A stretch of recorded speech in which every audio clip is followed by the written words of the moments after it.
От, бачите, носик видно. Ось губки дитинки. Ручку підклала.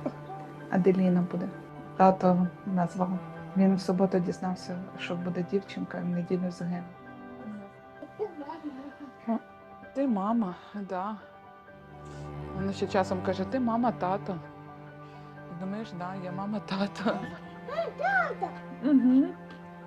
Тато з нами. Вона в мене булочка моя. У нас будуть карі очі.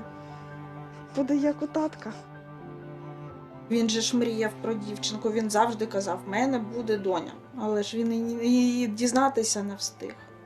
Прилітає періодично і добре, іноді так сильно прилітає. Я почала боятися тільки з появою дитини. Як тільки загинув чоловік, я вже перестала чогось взагалі боятися.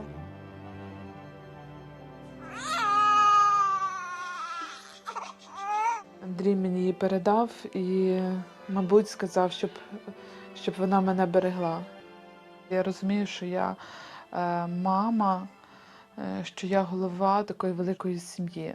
І мені так це насправді приємно відчувати себе сім'єю, навіть коли Андрія немає.